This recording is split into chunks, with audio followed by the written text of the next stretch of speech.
Hey folks, welcome to another Dice Tower preview. I'm Mark. And I'm Randy. Today we're taking a look at RWBY Combat Ready. RWBY Combat Ready is a cooperative game for 2 to 4 players from Rooster Teeth and Arcane Wonders. It captures the flavor and excitement of the series with fast-paced battles where all players are actively involved and engaged simultaneously. Great. Well, players play as one of the 4 main heroines in the series: Ruby, Wise, Blake, or Yang. Each of them have their own separate deck of cards representing their attacks, actions, and moves.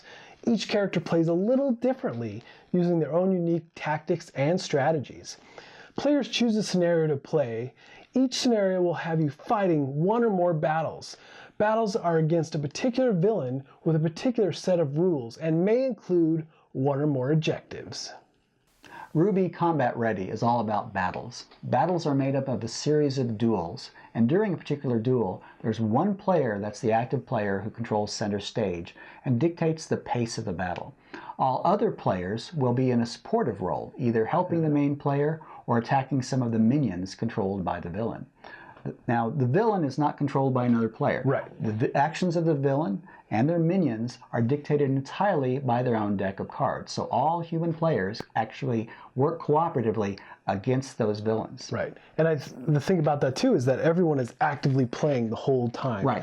You're moving around the table pretty quick. Right. And so each player will be either in the active role or in one of the supportive roles. And once a duel is complete, the active player role moves to the next player, and then that player gets to control the pace of the battle and the direction of the battle. And the other players, again, are in a supportive role. So Ruby and her team all have active player boards or scrolls that track your experience, health, show your special ability, and your battle fury. All right, let's take a look at the anatomy of a card. First, you have the speed here at the top. It's the big number. And then below that, you have these pips that represent the damage. Below, you have the effect and potential assist.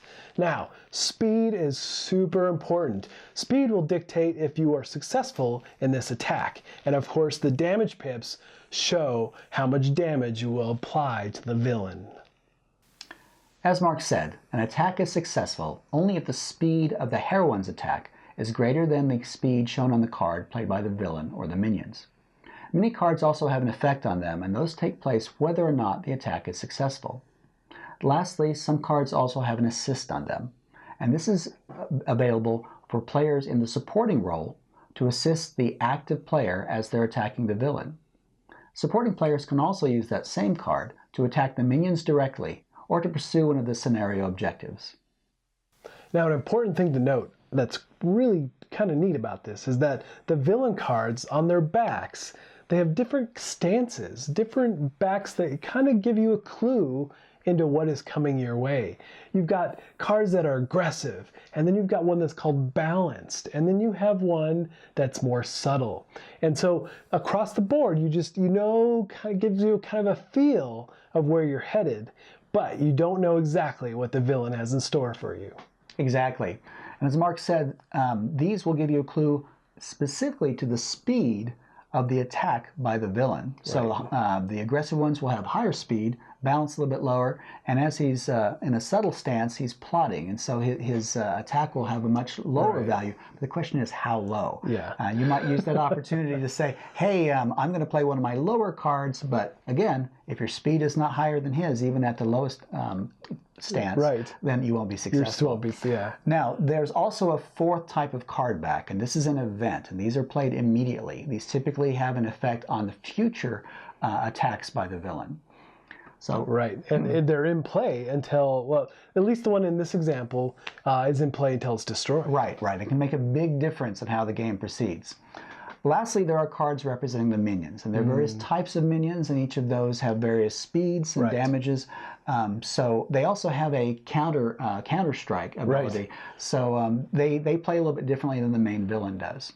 Yeah, and it's just a nice add-on for the villain to have minions to come in to his aid, just like RWBY has her group of people as well. Exactly, and they can do damage to the main player. So it's important that you don't forget them as you're choosing where you're going. So all the players do have the option. The active player can attack the main villain, but players all have the option of also pursuing the scenario objectives, which could might be your priority rather than defending yourself from the minions if you're very close to achieving those. Okay, just some final thoughts. So, we want to remind you again that this has been a Dice Tower paid preview, and all the rules and artwork and things might change from what you've seen here for the final game. But with that said, there are definitely some things I liked about this game. I really liked the fact that everyone is engaged and actively in the battle at any one time. How about you? And that's going to provide some interesting choices, because sometimes you will be in the active mode. You can attack the main villain.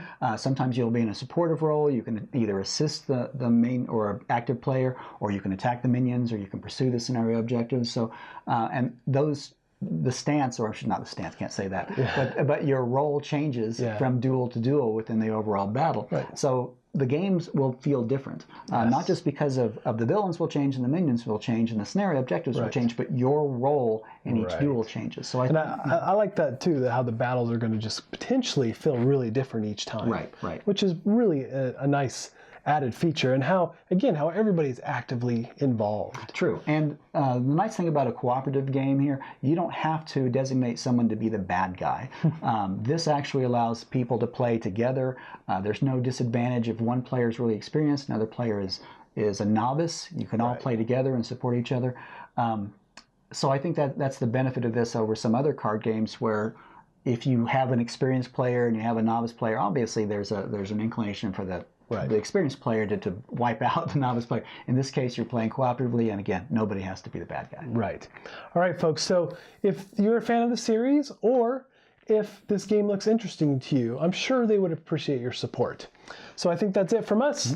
And until next time, we'll see you at the table. Thanks so much for watching the Dice Tower videos. Find more great videos and reviews, as well as our top-rated audio podcast at Dicetower.com. You can also find other great shows at DicetowerNetwork.com. I'm Eric Summerer, and you've been watching The Dice Tower. The Dice Tower is sponsored by Cool Stuff Inc., where you can find great games for great prices. Cool stuff in stock. Check them out at CoolStuffInc.com.